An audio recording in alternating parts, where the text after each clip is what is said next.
This is Democracy Now!, democracynow.org, The War and Peace Report. I'm Amy Goodman in New York, joined by Democracy Now! Co-host Juan Gonzalez in Chicago. Hi, Juan. Hi, Amy, and welcome to all of our listeners and viewers across the country and around the world. We're looking now at the rise in racist attacks in the United States and a new campaign to take back the mic from those who seed hate. The latest deadly attack came just over a week ago in Jacksonville, Florida, when a white supremacist gunman shot and killed 3 black people at a Dollar General store, then shot himself dead. The gunman used racial slurs, had a swastika emblazoned assault-style AR-15 rifle, along with a handgun. He attacked the store in a predominantly black neighborhood after being turned away from the HBCU campus of Edward Waters University, the historically black college. Law enforcement officials say there's no question the killings were racially motivated. The 3 victims were Angela Carr, Gerald Gallion, and A.J. Laguerre Jr. This is Sabrina Rozier, grandmother of Gallion's 4-year-old daughter. My grandbaby keeps saying this, "Where's my daddy?" And all I can do is grab her because I don't have the words right now. I thought racism was behind us, but evidently it's not. You was a coward. You went in there and shot these innocent people for nothing that you didn't even know. That's Sabrina Rozier speaking with CNN. Federal law enforcement has opened a civil rights investigation into the attack as a possible hate crime, an act of domestic violent extremism. This comes as federal data shows hate crimes are on the rise in the United States, that black people were targeted in half of all the racially motivated hate crimes. On Saturday, President Biden addressed the Jacksonville attack when he was in Florida to tour storm damage after Hurricane Idalia. We're still reeling from the shooting rampage near Edward Waters University and HBCU last weekend. A terrorist act driven by racial hatred and animus. Our hearts are with you, those of you who were affected and all your families. A terrorist act, as I said, driven by hatred and animus. And ladies and gentlemen, let me say this clearly. Hate will not prevail in America. Hate will not prevail in America. Racism will not prevail in America. Domestic terrorism will not prevail in America. And to make it real clear, silence on this issue, both public and private, from the private sector, silence is complicity. We must not, we will not remain silent. President Biden was in Florida to tour the hurricane damage. Governor DeSantis refused to meet him there. He went around with Senator Rick Scott of Florida.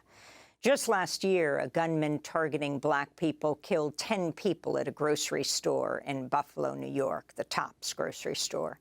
In 2021, a gunman killed 8 people, including 6 Asian American women, in Atlanta. The Jacksonville, Florida shooter reportedly left a suicide note and other ratings that laid out his racist ideology. Now a diverse group of faith leaders is calling on elected leaders in Florida and nationwide to, quote, cease and desist from sowing division and hate. The move comes after Republican Florida governor and presidential hopeful Ron DeSantis spoke at a vigil where he was booed by the crowds, with one person shouting out, "Your policies caused this." DeSantis and Florida Republicans have imposed racist laws, including rolling back diversity and inclusion policies and attacking African-American studies. DeSantis also opposes gun law reform.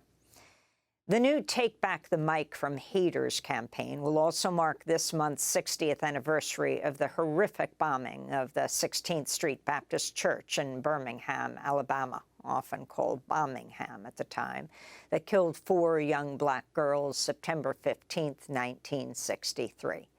For more, we're joined by Bishop William Barber, president and senior lecturer at Repairers of the Breach, founding director of the Center for Public Theology and Public Policy at Yale Divinity School.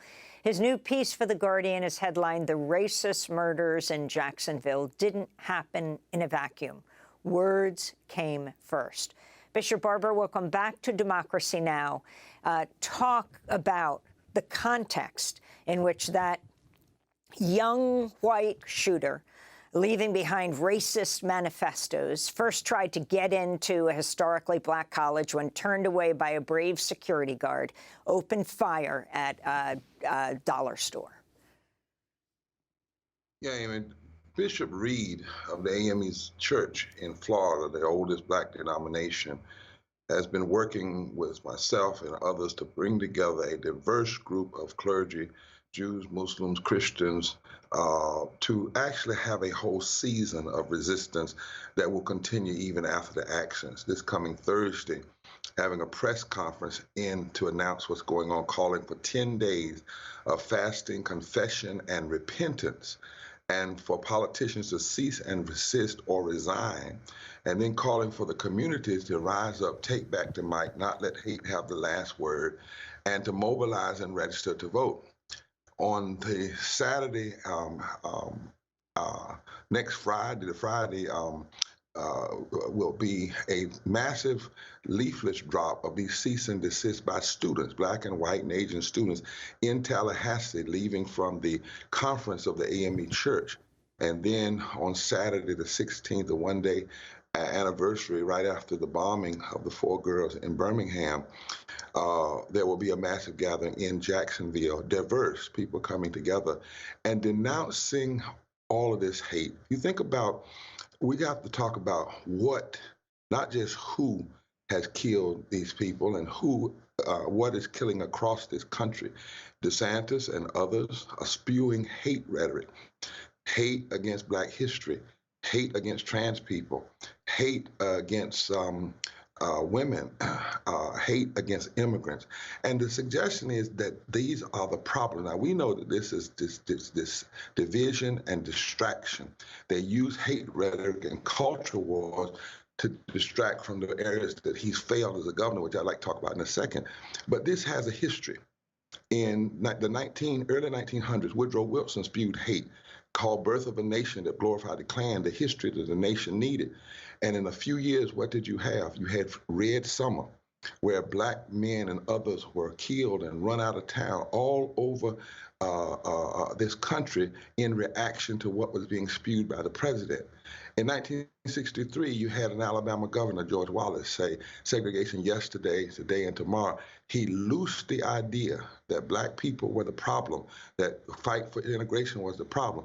By the end of the year, you had people blown up in Birmingham, dogs sicked on children, children blown up in Alabama. And if you continue down this road, in 1960, August 27, 1960, the Florida legislature, the extremists, the Dixiecrats, were railing against integration. They were pushing all kind of divisive rhetoric. Even the governor, who was a moderate at the time, Collins, but he had said that the Supreme Court had overreached. What happened? You had the axe handle mob in Jacksonville, where white mobs brought axe handles and beat Black men while the police watched until Black men started fighting back, and then they joined in. So there is this history of not just who kills, but what kills and what creates the atmosphere. And spewing hate from the most powerful levels of government gives license. It others people. It puts it in the ethos and suggests that it's all right to eliminate folks. So what happens is this guy goes to a Black HBCU. He's been hearing all the while that Black history is a problem. It's a lie. Wokeness is a lie. So if he's already skewed toward racism, then he begins to hear from the most powerful people, this is what you do, it can trigger. We're not saying DeSantis did the killing, but as Dr. King said at the funeral of the 4 girls that were killed, he said, we must not just talk about who, but what killed them. And lastly, I want to put this on the record. It's not just DeSantis. Down in Florida, he has gotten Black people, certain Black scholars, to join with him in lies about Black history and calling for the elimination of courses. He's gotten Black people to join him, some of them, to join him in pushing against affirmative action program. Their guess is guilty as well, because it doesn't matter what the color of your skin is. Once you spew this stuff and loose it and suggest that people are the problem, they're not just people with problems, but problem people, it can create all kinds of justifications in the ethos for violence and other kinds of death. And Bishop Barber, I wanted to ask you, in the same climate of of intolerance and hate that is promoted by some of these top Florida leaders, we see a judge rule on a redistricting case, congressional redistricting in North Florida, saying that DeSantis and the other political leaders violated the state's constitution, ordering them to create a new map. Your response to this news?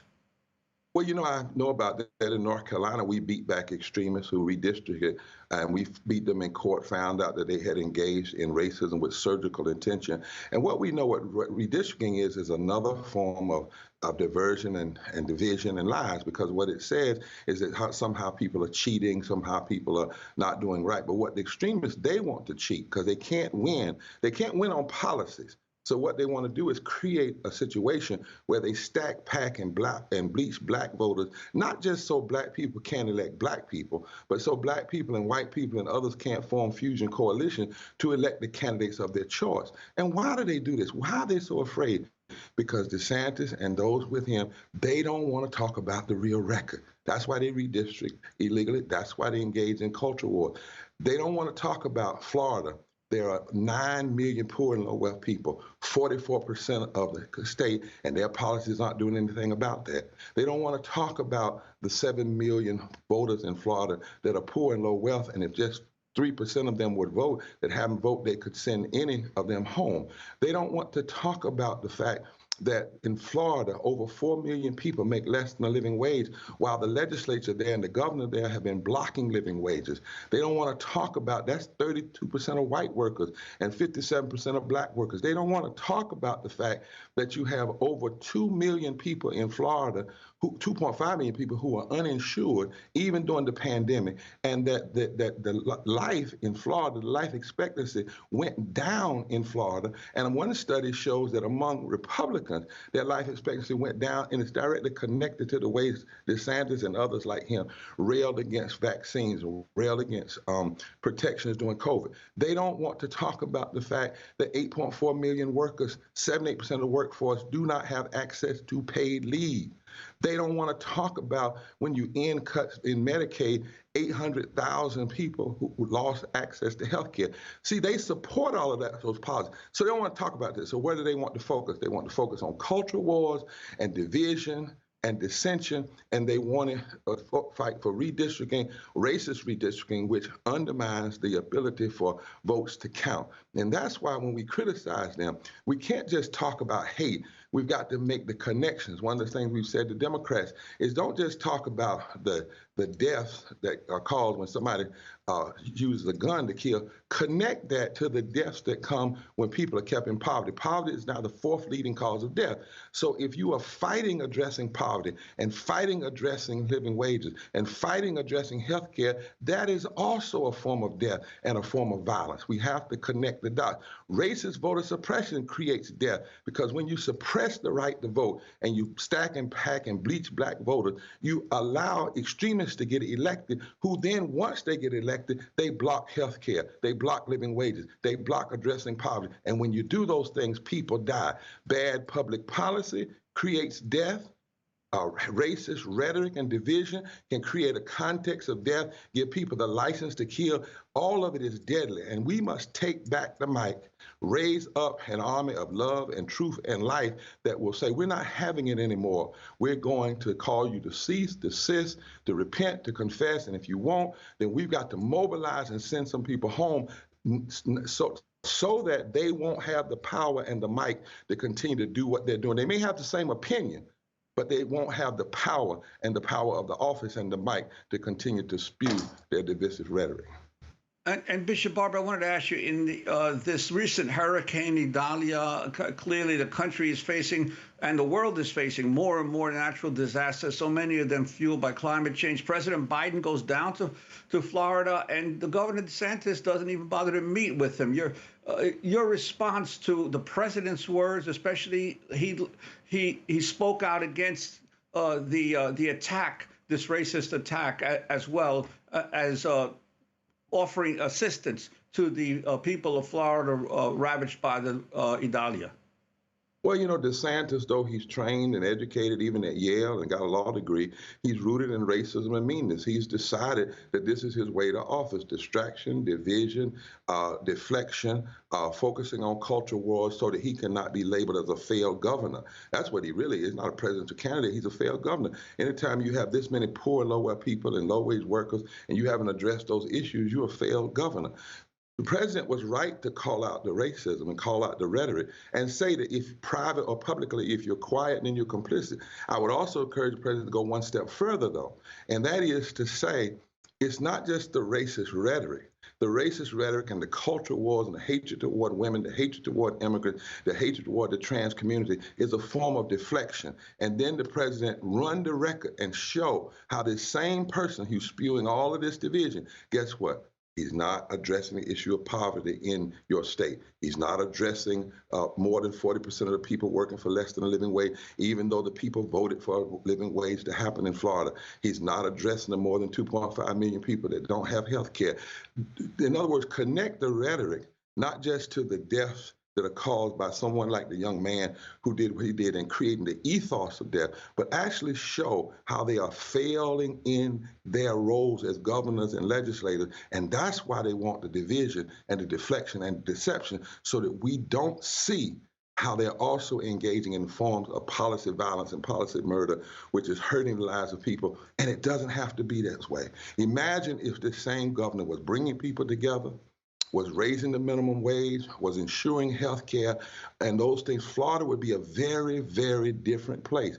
He does not want people to look at that, and so he's posturing himself like the Dixiecrat governors of the old South, and we need a new South to rise that's not fooled by that, that brings black people together, white people together, brown people, Asian, Latinos, gay, straight, it doesn't matter who you are, and says we're not having it anymore. We're taking back the mic, we're mobilizing, and we're going to do it. Because the fact of the matter is, Ron, if just 2 to 3% of poor and low wealth voters in Florida who have not voted chose to vote an agenda, they could send any candidate home, including Ron DeSantis. Poor and low wealth folk have the power. That's what Bishop Frank Reed and others are saying. They understand, and why they're calling for this is that there comes a time, the Bible says, when the stone that the builders rejected have to rise up and become the cornerstone of a new reality. That's what we're going to launch on Thursday and beyond. It must happen not just in Florida, but across the country.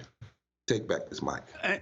And Bishop Barber, I wanted to ask you, Ron DeSantis is still only he's not the major candidate for the Republican Party. Obviously, Donald Trump still remains the major candidate. And could you comment on Trump's virtual silence on all of these racist attacks that have been occurring, these hate crimes around the country?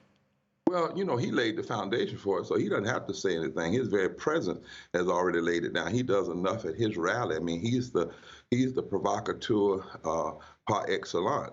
He's the one that has really laid the playbook down, and Ron DeSantis is playing it. But I think Ron DeSantis in some ways is more dangerous than Trump because of his background, his education, that he's been a governor. Trump had never held political office, and that Ron DeSantis is doing all these things as a governor. Right now, he's caught up, in the popularity of Trump among people who are mean and racist. He doesn't have that kind of play nationally, but he has that kind of play within the party. And he has a lot of play within the country because of the ongoing history of racism and division and hatred and meanness sells and works, and othering people turns a lot of people on. That's why folk that don't agree with it, we can't stay home. We can't have low voter turnout because that allows extremists to get elected. But DeSantis, I think, in some ways, in these legislatures are more dangerous than Trump because they actually can enact policy.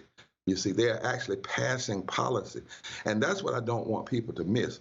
I said to some people, it's okay for us to get upset when he attacks Black history.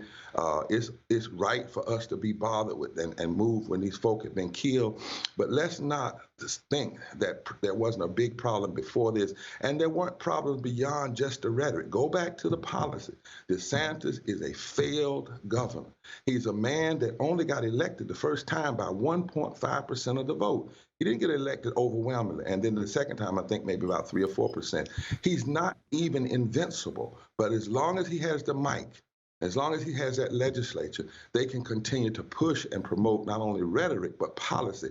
And both the rhetoric and the policy is deadly. That's what makes DeSantis and these other extremists in these state houses and legislatures even more formidable in some way than Trump, because they actually have legislated. Now, right now, as they say, Trump right now has, this popularity within the body of extremism. But make no mistake, these guys are not just running for office for right now. They're hoping Trump goes to jail. They're hoping they can step in afterwards. And if you listen to the Republicans that are running, there's not a dime of difference. There's not a penny of difference between them and the policies of Trump. The only thing they're differing is the antics of Trump in terms of the way he has done some things seemingly illegal. But they have the same policy, the same rhetoric, the same division, the same deception, the same denial of dealing with policy. It's the same thing. Well, speaking of taking the mic, Bishop Barber, after that young white male shooter killed 3 people, Black people in Jacksonville, there was this vigil, and Governor Ron DeSantis took the mic. But he was booed roundly by the crowds. One attendee shouted out, "Your policies caused this." I want to play that clip. Florida Governor Ron DeSantis is here. We're going to ask the governor if he will come now and turn remarks.